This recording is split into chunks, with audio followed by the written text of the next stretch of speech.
নমস্কার বন্ধুরা, কেমন আছেন আপনারা সবাই? আশা করছি বন্ধুরা আপনারা সবাই সুস্থ আছেন, ভালো আছেন।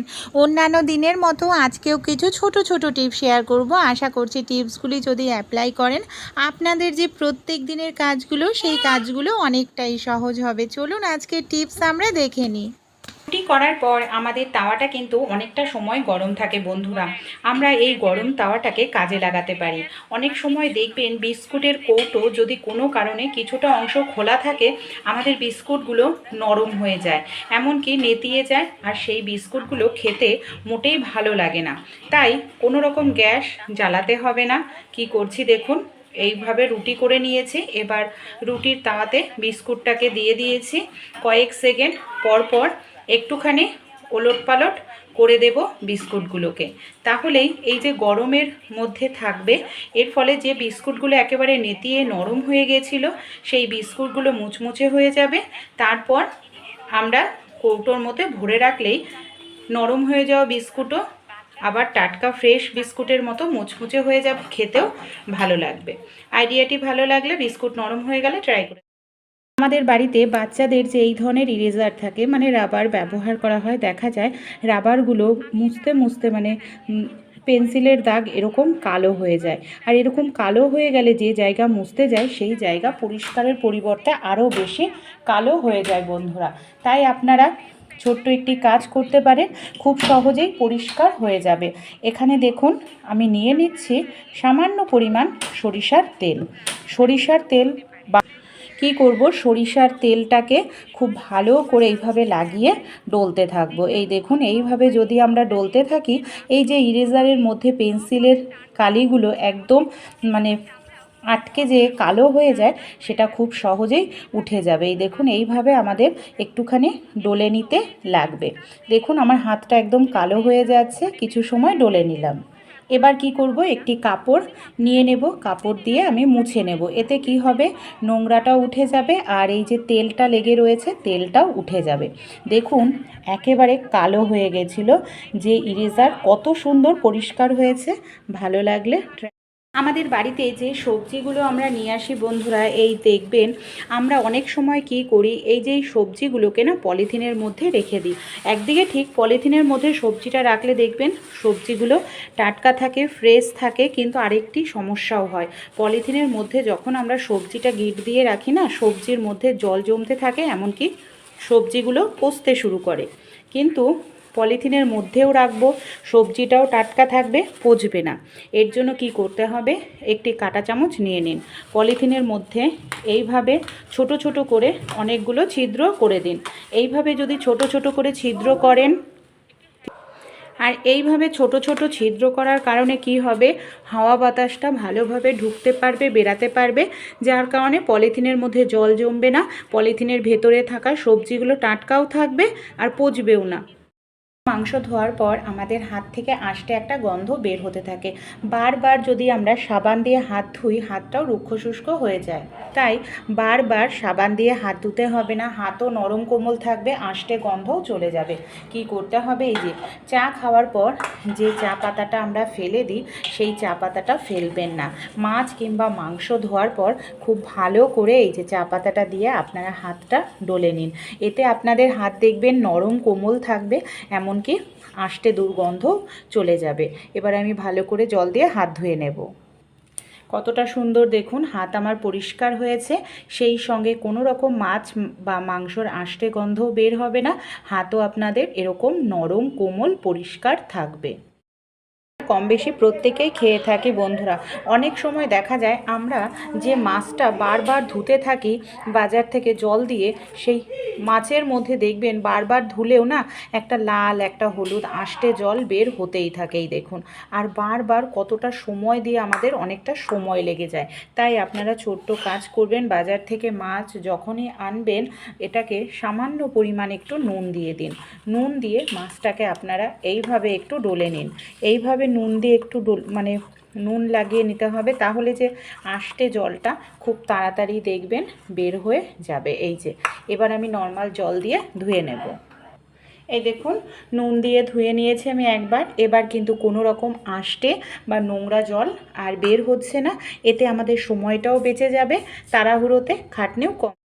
প্রেসার কুকারে যখন আমরা কোনো কিছু সেদ্ধ করি, বিশেষ করে ছোলা বা আলু, এইভাবে না প্রেসার কুকারটা দেখবেন ভেতরটা লাল হয়ে যায়, আর পরিষ্কার করতে আমাদের অনেকটা সময় লাগে।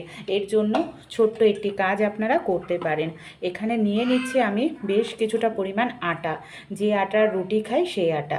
এখানে যে ফ্রেশ আটা নিতে হবে এমন কোনো কথা নয়, আপনাদের বাড়িতে পোকা ধরা আটা, নষ্ট আটা থাকলে সেটাও আপনারা নিতে পারেন। এখানে নিয়ে নিচ্ছি টুথপেস্ট, যে কোনো সাদা কালারের নিয়ে নেবেন। এবার আমরা কি করব, এর মধ্যে আমি দিয়ে দিচ্ছি সামান্য পরিমাণ একটু জল, আর খুব ভালো করে জল দিয়ে এইভাবে মিশিয়ে নিতে হবে। এই দেখুন ভালো করে এইভাবে মিশিয়ে নিলাম।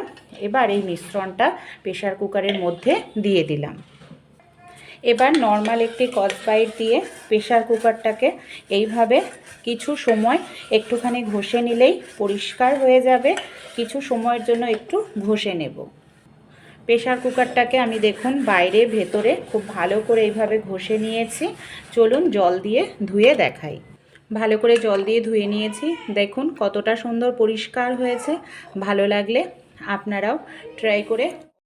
অনেক সময় কি হয়, রান্নাবাড়ি করতে গেলে দেখবেন এই যে বান্নারে না তেল পড়ে, আর তেল পড়ার কারণে এই যে ছিদ্রগুলো অনেক সময় বন্ধ হয়ে যায়, সেই জায়গা থেকে গ্যাস বের হতে পারে না, যার কারণে আমাদের ইলেকট্রিক গ্যাসের খরচটা অনেকটাই বেশি হয় বন্ধুরা। যদি এরকমভাবে গ্যাসটা শুধু বের হয়, আগুন না বের হয়, গ্যাসের অপচয় হয়।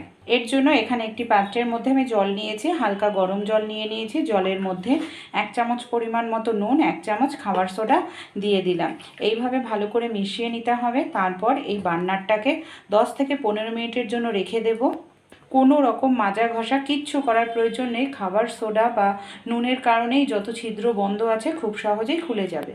10 মিনিট মতো আমি রেখে দিয়েছিলাম। এবার আমি তুলে নিচ্ছি। এই দেখুন ছিদ্রগুলো যেগুলো বন্ধ ছিল, কত সহজেই ছিদ্রগুলো খুলে গেছে। এবার ভালো করে এটা শুকনো করে আমি জ্বালিয়ে দেখাচ্ছি। এখন গ্যাসটা দেখুন কত সুন্দর জ্বলছে, কোনো রকম সাইড থেকে আগুন কিন্তু বের হচ্ছে না। এর ফলে আমাদের গ্যাসের অপচয়ও হচ্ছে না। ভালো লাগলে ট্রাই করুন। রান্নার আমরা কিন্তু কম বেশি প্রায়ই ধুয়ে থাকি, আর এই যে প্রায় ধোয়ার কারণে দেখবেন গ্যাস বার্নারের সমস্যাটা কি হয়, এই যে গ্যাস বার্নারের নিচের দিকটা না ক্ষয় হতে থাকে।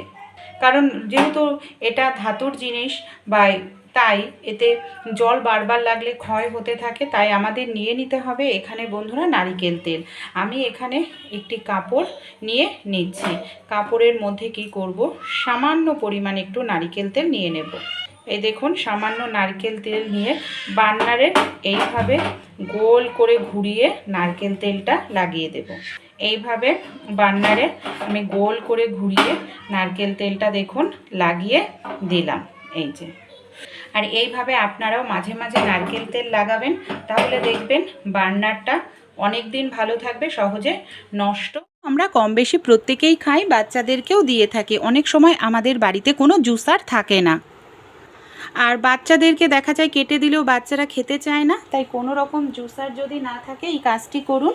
এখানে আমি একটি লেবু নিয়ে নিয়েছি। সবার প্রথমে অর্ধেক করে লেবুটাকে কেটে নিলাম। এখানে দেখুন লেবুটাকে আমি অর্ধেক করে নিয়েছি। আমাদের প্রত্যেকের বাড়িতেই এই ধরনের স্টিলের চা ছাঁকনি থাকে। আর একটি গ্লাস নিয়ে নিতে হবে, যে গ্লাসের নিচটা প্লেন হয়, কোনো রকম ডিজাইন নেই। বাটিতে এখানে আমি উল্টো করে সবার প্রথমে গ্লাসটাকে বসিয়ে নিলাম। এবার চা ছাঁকনি নিয়ে নিয়েছি। চা ছাঁকনির ওপর লেবুটাকে আমাদের এইভাবে ঘোরাতে হবে, তাহলেই দেখবে সহজেই কিন্তু লেবুর রসটা আমাদের বের হয়ে যাবে। এই দেখুন এইভাবে ঘোরালেই, এই যে আপনারাও এই কাজটি সহজেই কিন্তু করে এইভাবে কিন্তু খুব সহজেই লেবুর রসটা বের করে নেওয়া যায়। এই দেখুন এইভাবে আমি পুরোটা লেবুই চেপে নিলাম। এবার দেখুন কতটা রস বের হয়েছে। এই ছাঁকনি দিয়ে এবার আমি ছেঁকে নেব। এই যে এইভাবে খুব সহজেই আপনারা লেবুর রস বের করে নিতে পারেন।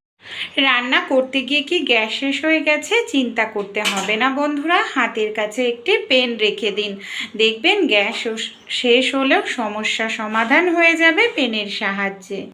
গ্যাস সিলিন্ডারে কখনো আপনারা পেনের ব্যবহার করে দেখেছেন? কেন গ্যাসের সিলিন্ডারে পেনের ব্যবহার করব।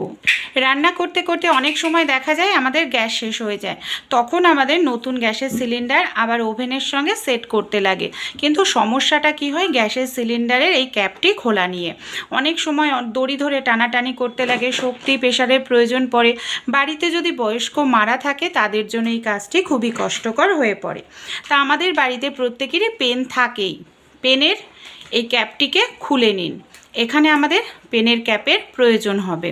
পেনের ক্যাপটিকে দেখুন কি করছি, এই যে গ্যাসের সিলিন্ডারের যে আংটাটা রয়েছে এইভাবে পেনের ক্যাপটিকে ঢুকিয়ে দিলাম। আর ঢুকিয়ে দেওয়ার সঙ্গে সঙ্গে দেখুন এটা কিন্তু ঢেলা হয়ে যাচ্ছে কতটা। কোনো রকম শক্তির প্রেসারের প্রয়োজন নেই। এইভাবে ওপর থেকে টান দিলেই সহজেই গ্যাসের সিলিন্ডারটা খুলে ফেলা যাবে ক্যাপটি। ভালো লাগলে আইডিয়াটি ট্রাই করে অবশ্যই দেখবেন।